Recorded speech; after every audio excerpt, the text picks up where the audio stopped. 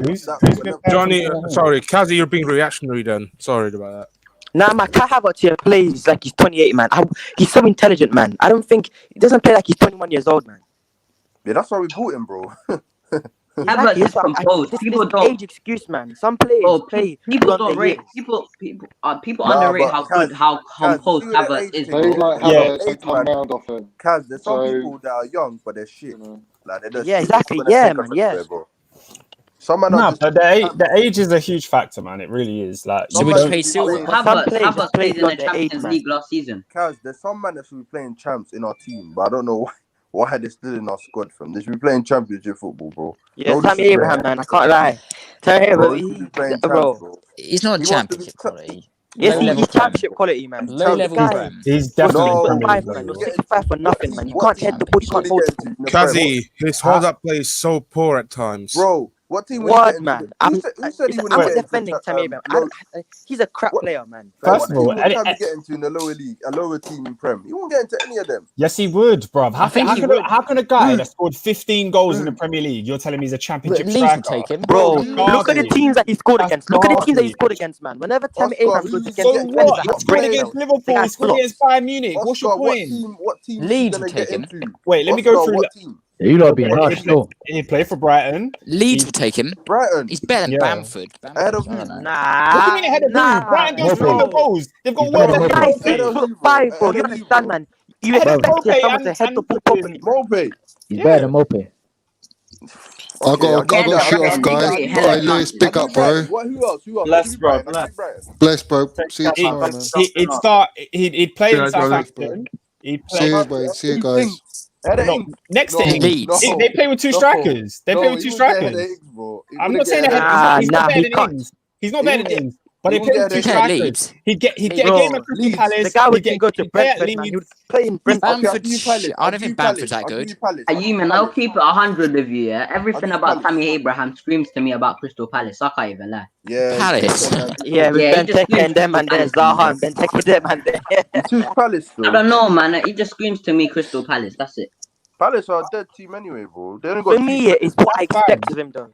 Like when I look at a 6'5" guy like him, like when I look at his frame, yeah, I expect someone who's good in the air at least. But he's weak, and the way bro. how this guy's robbed Reece James of weak, assists, bro. He's too and weak. How can he be too and weak? Doesn't make sense. Tammy can play for a lot of teams in the Premier League, man. Nah, he only played for like maybe Brighton and Fulham, Brighton, Fulham, and them guys there, man. Maybe not as a starter, but you see a player like Iheanacho, who's like not a first team at Leicester, comes in and scores a hat trick. Tammy could be on the bench at Leicester easily. Yeah, Oscar's right. Fair enough. I agree with that, man. Fair enough. Yo, Iheanacho's a good second choice striker, man. Iheanacho. I mean, not really. I feel like Tammy on the bench, man. I like Tammy on the bench for me. Yeah, he shouldn't be starting. I agree. Like, as if like for me, hold on. As if like maybe if we're relying on him, we got a mad problem. Nah, he can be playing against against the FA Cup games and the what's called. He doesn't want to do that. I would start him FA Cup games if I were you, though. I'm just trolling. He's not that bad, man. He scored 2 Do goals. I think the biggest issue with Tammy is when Lampard came in, Lampard had Giroud, Batshuayi, and he made Tammy his number one guy. Tammy would have been so happy to sit on the bench for Chelsea and be the number 2. But when he made him the number 1, now anything else feels like a demotion. When realistically, he should be Chelsea's backup striker, not first choice. If we never had a transfer, he would have never been our main. He would have never been our main striker if we never had a transfer. Even if the backup. Yeah, but I agree, bro. But even with like Giroud and Batshuayi, they should have been ahead of him, really. Not Batshuayi. Nah, Batshuayi couldn't shoot for shit, man. He could not shoot for shit, man. I think Batshuayi couldn't do anything else, blood. He was like the goal hangers in school. He just chilled and scored. He's a fake Batman. He's so dead. Yo, I watched him against Man U, bro. Who? Batshuayi. He's shit. Oh my God, that was one the goal, last bro. One goal. He's Listen, not, I can show you goals against. Batshuayi is not shit. Nah, he's terrible, not. man. Nah, he's not. You can't have him ahead. Nah, he's not. He's not. The guy's a striker version of Adam Traore, man. Just let hench him that, man. That's about it. Oscar, it hasn't worked out for him. Palace. He doesn't even start. He went to Palace. Yeah, but it just didn't work. Exactly. People like Benteke is flying over you. Benteke. Wait, hold on. Sometimes a player goes to a club and it just doesn't work out. The last time he went to Palace, he scored and he bagged goals. Last time he went to Dortmund, he scores and he bagged goals. The countless amount of times that why is he not bagging goals right now at Palace? Bro, the only way Batshuayi would work, if you have a system set up for Batshuayi for him to just score goals and shoot, he's gonna look like a world beater. But anything else, he's dead. He's like simple. Give the ball to Batshuayi in the box and he scores. The problem is Palace ain't so dead, man. Palace are a defensive team. He's so dead, bro. He's so dead. He wouldn't miss half the cities. No, take care, man. Thanks for jumping on. He wouldn't get those. Yeah, I'll see you Wednesday. Yeah, I'll see you Wednesday. Take care. Yeah. That's it. Good luck, everyone. Everyone. Take care, bro. That's why I'm missing chances. He be getting chances in the box that he should be scoring, and he just does not score. Batshuayi was just his all-round game was terrible, but he was a good finisher. I agree. He didn't even hold up the ball. I agree with Ryan. His overall play is bad, but he does not miss as many chances as Tammy. He doesn't miss as many chances as Werner. Let's not lie. What? He's probably the most clinical striker if he comes in. Last season, Tammy missed rare chances. Why are we talking about Batshuayi?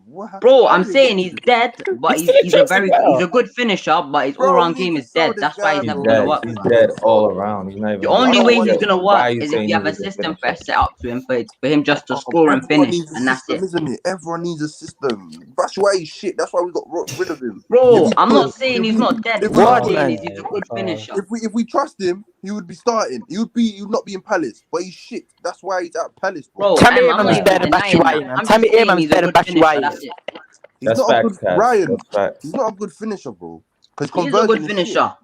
No, he's not. Tell me Abraham, yeah. You guys are going off the Man United game. That Man United game where he had terrible finish. More than that, bro. What chances does he miss? Tell me another game. Bro. Xavi, CFC, tell me another game that he performed. Why he's finishing is dead. Werner shouldn't be a striker. It's not even about the chances he misses. Werner's not a striker. It's So what about we getting doing? those chances, making the right runs. He doesn't do anything in the Yeah, game. he does do that, bro. He's so He won us, stiff, man. he won us the game against. He won us a game against Ajax last season. He did the same thing. He against missed chances in that game too, though. He missed one and scored one. He missed one. I'm not even denying. Batshuayi. And he nearly messed up that one. I'm just saying he's a good finisher. I'm just saying he's a good finisher. You're You right. can't say that, Ryan, bro. Ryan's right, bro. He's a good finisher. Bro, the only thing that's if bad he about comes in right now, he's our best finisher. Facts. Just finishing, bro. Just purely finishing, he's better than Tammy and Werner. Just purely finishing. He is. He's better. Pure finishing. My problem with Batshuayi was never his finishing. I knew he'd bag goals, but his all-round game was terrible. Good finisher. If he's a good finisher, he'd be at Chelsea, bro. Nah, because at Chelsea as a striker, you have to do more. That's why we're not going for flicking. My point. Why do you back Werner then, bro? Why do you back Werner? We've downgraded Batshuayi. He's gonna bag you goals. We should keep Tammy because he's gonna bag you goals. But we need more than goals. That's why Batshuayi never worked because he couldn't do anything apart from score goals. I've always said we need an aggressive striker, though. Like that's why Haaland, if we do get this guy, yeah, it makes so much sense because he's aggressive. No one's denying we need Haaland. Well, we need an aggressive striker, bro. But if you're gonna buy like a Werner type, the Torres type, you need to play to their strengths, bro. They're not aggressive, bro. And create a bag of chances for me. Create a bag of chances. Which our attack's not doing. So this season's been the attack in it. The attack have been shit in it. Like Lewis. Shit, bro. Do you think Batshuayi was a good finisher? I'm not speaking about his all-round game, but just he was a good first touch finisher. Anything after his first touch and it just got worse. Nah, but just say purely finishing, yeah. Just say purely finishing, just purely finishing, yeah. Nothing to do with the overall game. Purely finishing, it was pretty good, right? Nah. Thank you. Don't think? He's shit. That's what Thank you, man. Thank you, man.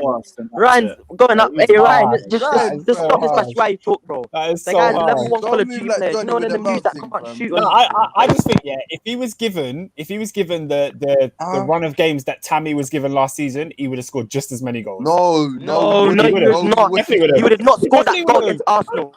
He would have not scored that goal against Arsenal. Where Tammy Abraham. Did you see the goal he scored against Man United in the League Cup? Listen, you see that goal? You see that Tammy goal that Tammy scored against Arsenal, man. His first touch, yeah. Bro, he's never played. I'm just saying he's a good finisher. The only thing I rate him for, because Ryan, just take the L. He scored the last goal. Bro, I'm not. I take the L, Ryan. Take the L, man. Hey, Ryan, I'm just saying he's a good finisher. That's it, bro. All I'm saying, he's not. All I'm saying, his first touch, all I'm saying is Batshuayi is a good finisher. But anything else, he's terrible at. I'm not riding up for him. I don't think he should be near us. Nah, you're right. That game last season. Ryan, you're right. Yeah, you're going off that game. He was terrible then. But Mbappe had terrible finishing in the Champions League final. He's a terrible finisher as well then. Yeah, but he scored 50 goals. He scored before that CL final. And he missed 3 one-on-one chances. Mbappe didn't miss 3 one-on-one chances. Ryan, it's all about conversion. What? It's all about conversion. Man. This guy. He's shit, bro. That's not Palace. I'm just saying you guys are going overboard, man. He's not even starting at Palace. I'm not saying Batshuayi is a good player. I'm just saying he's a good finisher. Oscar, have you seen Benteke, bro? Have you watched Benteke? Have you actually listen to what Ryan is? You're not listening though. You guys are literally not listening. Listen to what. Why Batshuayi is starting over him, bro? Calm down, people. Let Oscar speak. Go, Oscar. Go. Oscar. You're not listening to what Rayan is saying. He's saying outside of the box, everything that Batshuayi does with like hold up and passing, he's not very good. He's poor. But what I'm saying is, if you give him the ball inside the box, he will score goals. That team in Crystal Palace, they don't create chances without Zaha. Like it doesn't happen. Benteke scores headers that have come in from like crosses. That's not Batshuayi's game. So that's why I said like he'd be much better if a team played in the box. Like if he played in that Chelsea team last season that created a lot of chances, all the chances that Tammy had inside the box, Batshuayi would have scored those, bro. No, he would have not. I'm telling you, the guy's first touch was finish, but all I'm saying is he was a good finisher. I don't even know if he can. If he because Tammy has the best touch. Yeah, sure. Tammy. Yeah, but Tammy had a decent touch last season, man. I can't lie. Last season, yeah, there was some times Tammy he was should be dribbling in the that championship, 5-0 against bro. I don't Wolves, know why yeah. he's playing. He was for us. hella what's it called. He was moving back. You not just think everyone's crap, but Bro, I'm not hearing the last season. Batshuayi is crap, but he's not a crap finisher. That's all I I'm didn't say saying. Werner's crap, bro. I said Tammy needs to play champs. That's what I said. He should be in the champs. he's a bro. He's a playing striker. Well, we can all agree that. But hear what? You know, we can all agree that Timo Werner's not the best with the ball at his feet, and you're gonna need a lot of that in this league. Oh boy, here we go. He's running into space and passing into space. Guy's He's so not good bad at anything. ball at his feet, man. Bro, I'll be honest with Sunday you. league, man. Sunday league. Running into space and Bro, passing we into didn't space. buy Timo to be good at his feet. Hey, Get the ball in the I'm net. sorry. Get the ball in the And net. he's I not don't doing care. that then. Yeah, he will though. He will, bro. He will. But I haven't lost faith in him, innit? Timo come good. Sorry, man. Watch. Watch, yeah. What can we lose a game, yeah? Because he misses bare chances. That's on your turn, then, bro. I'm just waiting. Kazi, can I ask you a question? No, Kazi, hold on. Kazi, can I ask you a question?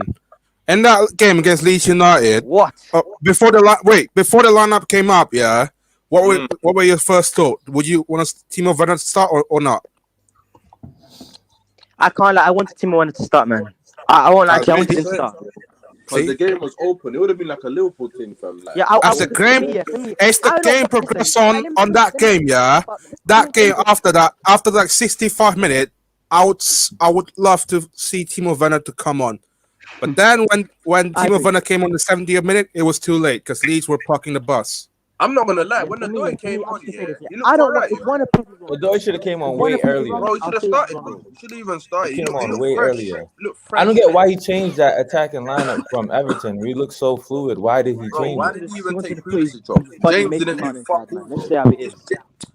That James, you fam. Yo, what you guys saying about Warner? Yeah, like I deeped it this weekend. Like I'm normally from New York, but I moved to Philly, and I didn't move. I'm here temporarily, and it's like I had to go back to New York to get my haircut, to get my oil change, to get a car wash. Like moving in a different country in a different league, adjusting to everything is gonna take time. And I feel like these lads from Germany, Donny's missing 1v1 against Pickford. They didn't listen. I understand that he was man. never a conversion rate striker in the first place. Brother, But T-Rex arm. But listen, T-Rex listen arm, what I'm saying, Kazi. He didn't even have a preseason wait, did he? No, not a full preseason with the team. Like none of us had a preseason. It's gonna take even longer to get adjusted. Like I'm not excused. He should be scoring some of these chances, but that's due to confidence, though, because confidence. That's not my problem with Timo Werner.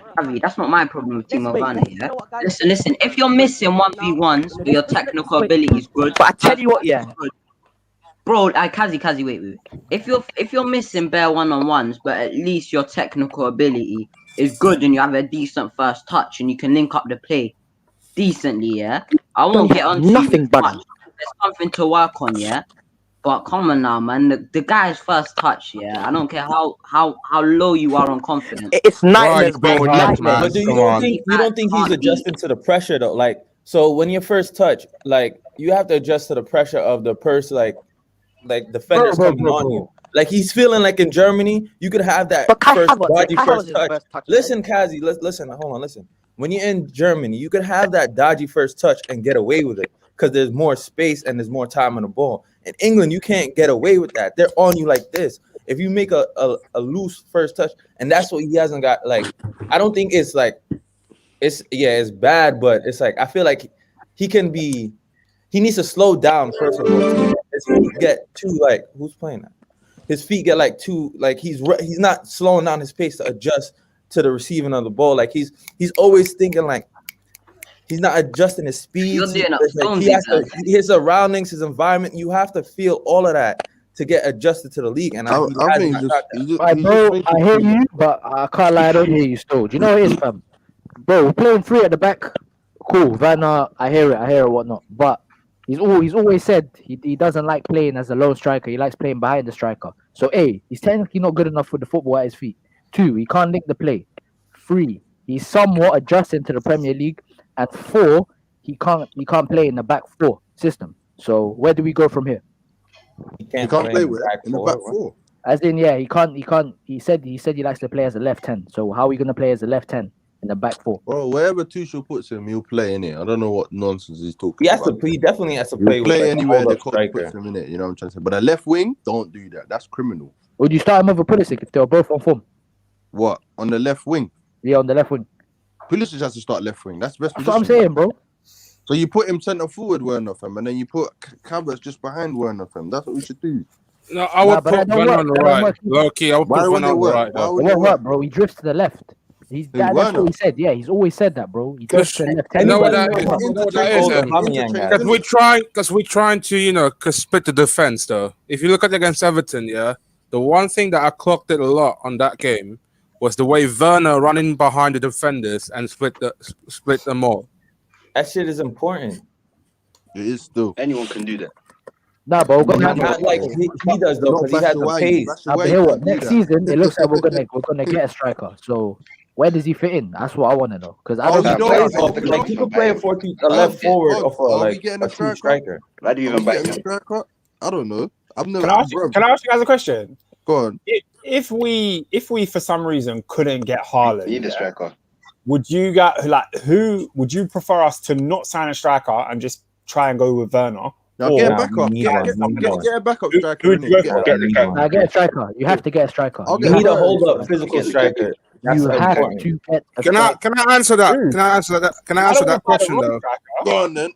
The wrong striker is worse than no striker. No. I'd rather take a risk of getting a mediocre striker than having literally no one up front. How many risks can we take, bro? Bro, there's other options out there, no? Haaland's not just the only striker in the world, bro. I asked you who though. You didn't say that. Belotti, Lukaku. You can even experiment. Nah, don't be bro. Hear what? Yeah, the don't get no Italian. Bro. Watch Belotti. I beg you, watch Belotti. Watch him. He's cold, but he's not. He's not like Haaland. So when you say we should get Haaland, I think if we can't get Haaland, we got to get players that are like his mold. Bro, even Calvert-Lewin. You need a number 9. Tammy Abraham on the bench. You're talking about get Calvert-Lewin. Bro, so you like telling me Haaland or nothing. Cons, I can't agree with you there. Right, yes. All I'm saying is there's plenty out there. You lot are killing me. How many strikers are there in the world? For Chelsea. How many? I'm asking you. No, it definitely is about that because what you man are saying is that you want if we don't get Haaland, then you just keep it the same, which doesn't make any sense. He didn't say that, bro. He's just asking who's out there, bro. And there's a lot of strikers out there. You might do your research, bro. Come on now, man. Bro, I don't know top of my head in it. But no Italian striker, bro. Because they when they leave their country, they're not winning. Immobile left fucking Italy. But they're playing against better defenders, though. They're playing against better defenders. Bro, Immobile left Italy like twice. Mkhitaryan and Sanchez. He's banging it, fam. He's banging it in Italy, Immobile. But when he leaves Italy, he can't even do shit, bro. So them Italian strikers, I don't trust them, fam. Nah, bro. Yeah, me neither. Even Alexis Sanchez. It's not Haaland or bust. It's not Haaland and bust. I don't know if we're going to get Haaland, but if we don't get Haaland, we definitely need another striker. Well, we need Champions League. I'll be real. I don't even know if Haaland will come unless I see it with my eyes that he signed. I'm not gonna get gassed over it because I don't get this hype. I think we're gonna have to face reality, guys. We can't get Haaland. The best option is to bring back Batshuayi and have him. No. Can I answer to your question, though, Oscar? I'm joking. Yes. Wait. Hold on. I was just listening to you talking about a striker. Yeah. Do we honestly believe we can get a striker? That's the first thing. Second thing is, my concern, if we get a top decent world player, like a world class player, are we gonna downgrade him as much as for example, in the past, we get Lukaku and even though he's an unknown player, like we expect him to be a good at least like top player. But look what happened. We downgraded him and then loaned him out and then eventually sold him to Everton and that. And my concern How is did if we we downgrade get him? but he was I young. remind you, the But he guy was was young just then. crap. I don't. No. Let him What finish, let him I'm finish, saying let him is, finish. if we get a decent top class, world class player, Yeah. are we going to downgrade him that much? You know. What do you mean? Oh, What do you mean? How? Make him we look all, bad. Make him look bad. I would say. bro, we always do that, bro. We don't give you lot no We time, haven't. bro. We've only had Because like we want four. success, bro. We're We want so success, bro. poor strikers, man. We're so poor strikers, man. Bro, I Dealing want with Costa. I'll strikers, man. take Costa right now, fam. I'm At just least saying, I man. know Bro, you can bully we players. definitely need a striker. If we can't get Haaland, Relax, man. Relax. That guy's too injury prone, man. I'm Bro, taking we just any got striker, to bro. do some mad prayer that Timo Werner just comes mad from. Just Because does a mad realistically, thing. we've got Tammy Abraham, Fam, who's probably Werner not signing is a never new deal, and we got Giroud, who we can't Bro, go the Man, whole do you know season how with much it Giroud. hurt me when you said we have Tammy Abraham, bro? You know what I mean? How much that hurts me, man. Yeah, I'm saying he's not signing a new deal though. Do you know what I'm saying? So Tammy's we need a good striker. games, yeah. Do you know what it Have is though? been championship The against reason championship teams, bro. Remember that. I raised the question is because my biggest fear is we What? can't get Haaland. We go out and pay 60 million for another striker, and they flop again. That's my biggest fear. So Man, Haaland ain't flopping, man. He ain't flopping, man. Lukaku won't flop. Lukaku. We're not buying Lukaku, Cash. It's Lukaku not won't happening. flop. He can't flop. No, I'm not not saying happening. Lukaku. That's not me. I'm saying Lukaku. That's Godzilla, man. Huh? Why can't he I'm not flop? saying Lukaku, bro. Man, let's Lukaku to get coming back, man. The board ain't buying Bro, this he's guy. playing under the manager. Realistically, what strikers out there are going to cost 60 million and above, apart from Calvert-Lewin? Why are you talking And about with I with can't lie. I rate Calvert-Lewin, Calvert-Lewin, man. I can't lie. I rate Calvert-Lewin. oh, Oscar, what are you He's talking just a about? Have you header. watched Calvert-Lewin? Is good, innit? Have you watched Calvert-Lewin? That he can header. Oh, no, hold on. Oscar, do you watch Calvert-Lewin? Yes. Bro, How don't you rate him as a footballer? Fam, he's I Tammy think Abraham's he's heading good. ability. I think him and Tammy Abraham are the same. No, they're not. They're not. No. That's where you flopped. That's where you Exactly. flopped. That's where you Nah, flopped. bro. Better in Nah, the air. bro. That's where you flopped. Better in the air. Question. Who's Disrespect. got better touch? Who's got better touch? Disrespect, man. Calvert-Lewin or Tammy? Disrespect's too much now, man. Calvert-Lewin, 100%. You can't tell me otherwise. Touch. You can't tell me otherwise. You can't tell me otherwise, bro. Tammy, Cons, I don't Calvert-Lewin's believe you, never bro. I scored don't outside the believe you, bro. box. Bro, I don't believe you, bro. With Calvert-Lewin Calvert-Lewin, is good, but he's not. Calvert-Lewin He's should not not be frustrated meant us. to be a Chelsea player, bro. he's levels above Tammy. I don't know what you guys are talking Nah, about here, bro. bro. And that's still not good enough for us, Fam, man. he's Tammy And he's Abraham English is as ahead. well. You know them prices. No point. But Tammy Abraham does not make you a good player, man. I'm sorry. Bro, Calvert-Lewin, are you serious? Is that how low we've gone now? No, but no, but that was That bad, though. He's not that bad, man. He has hold up play. He's I'm saying. fast as well. Good finishing. Good in the That's air. not even my original point. My original point is you're not paying 60 million for a striker that's not Lukaku, Haaland, or Calvert-Lewin. But Calvert-Lewin, the reason you're paying 60 million for him is because he's Premier League proven and 60 English. million. But I'm saying, Cons. hear me out. Bro, we might as well get Lewis Dunk in Let him speak. Let him Hear speak. me out. What I'm saying is there's better options out there you can get for cheaper. So it's going to be less of a risk and we can get an actual striker. Who? I'd say Simon Belotti. Take him. They're not going to charge us the line. Bro, I'm telling you, don't sign these Yeah, bro. We're done with the They're Italian not gonna do league, bro. Prem, bro. They're gonna Yeah, and then we can see how The Italian league, man. I'm sorry, man. That league is just dead, man. If we Bro, Sanchez bro. When you have a 39-year-old what's it called Ibrahimovic being the best striker in the world because in that league, man. Come on, relax, man. You need to stop it, I'm saying there's other options out there, man. It's not Haaland or bust. I'm telling you. It's the thing is we need a physical strike. We always want to lead with somebody physical up top, like a hold-up player, like a Drogba or a Costa, someone who's gonna Haaland is not bully hold-up defenders. You know what I mean? We need someone with that profile. If we don't get Haaland, we need someone physical up top who's gonna hold up the ball. Maybe Dembele, fam. You know that Dembele from fucking. Which one, Musa? Yeah, that he was all right. He's all right, bro. He's all right. Musa Dembele. The strike situation, man. goes there. I can't lie. Wait, can I ask you guys a question? Let me ask you guys a question, yeah? If you think Warner was scoring bare goals, yeah, do you think we would be going for another striker? Honestly. No. Mother's life, Probably. man. No, of I'm course not. telling you, Of course the not. board- The board Yeah, but Werner is has scared. The board is scared. They're seeing something Werner wrong. has another season, bro. Before he packs his bags, bro. If he doesn't bag next season, he's packing, bro. Bro, The thing is, he's not a doing striker. anything That's the next problem. season. So I think we still get another striker. So who then? I'm just thinking, like who? That's At not the easy, beginning of bro. the season, man, he was bagging goals, man. That 3-3 Yeah, but we versus can play Southampton, man, he Havertz was just cold. behind Werner. I don't get this. We can play Havertz behind Werner, fam. It can happen. So what formation? What formation would that entail? No, like I'm watching Bro, this one and 4-1-2-1-2, that. bro. But Havertz ain't playing in some dope like one. 4-1-2-1-2. No first touch. Yeah. No Are you takers, serious? man. 100, bro. That's Are you serious? 4-1-2-1-2. Where's the width? 4-1-2-1-2. I'm telling you, Jay Face right now on live Lewis channel, a 4-1-2-1-2 with Havertz Why and Werner. not, bro? Why not, Oh, you're bro? killing me. 4-1-2-1-2. Why not, bro? Havertz and one up You're front. not Why gonna not? be That wouldn't 4-2-2-2. work. That wouldn't No, work. I- trying to say, nah, Why not 4-2-3-1 is more reasonable. Now 4-2-2 is probably what we're going to play next season under Tuchel. What formation? Exactly. 4-2-2. Yeah, but Werner and Havertz need to just play up front, bro. You reckon we're gonna play a back four? Yeah, definitely. He's only playing the back course, three yeah, because the yeah, defense is Or what, shit. 2 10s? That's Or what I'm what, 2 saying. 10s and 2 strikers? No takers, bro. No takers. No. They played at PSG. Yeah, but it's two wide tens. Yeah, two wide 2 tens. wide Basically. 10s. That'll probably be like a Doy. And I don't even know. It's definitely a day. Oh, no, Pulisic. Nah, yeah, Doy on Pulisic, and then up front probably be Havertz and Hey, do whoever you know we what get we as our new lack? striker. We lack someone. We need a creative midfielder from deep. We lack it so badly, fam. I just Yeah, got we do. Word, man.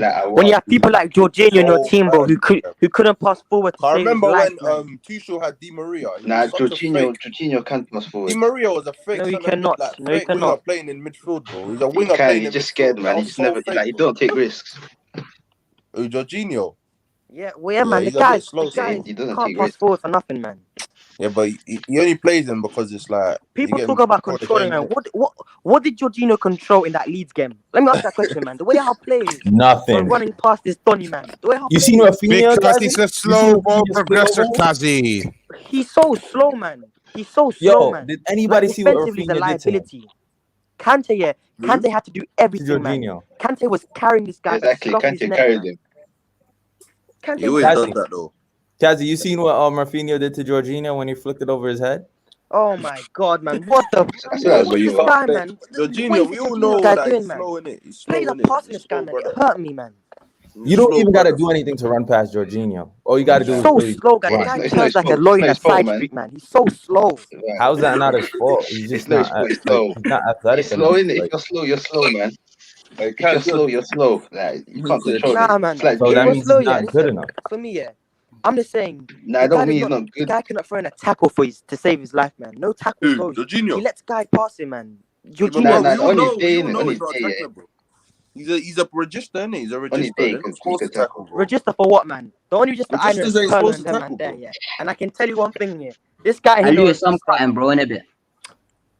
All right, In a bro. bit. We're gonna have Safe, Ryan. You got a show on, right? safe for watching. I'll see you guys. Me.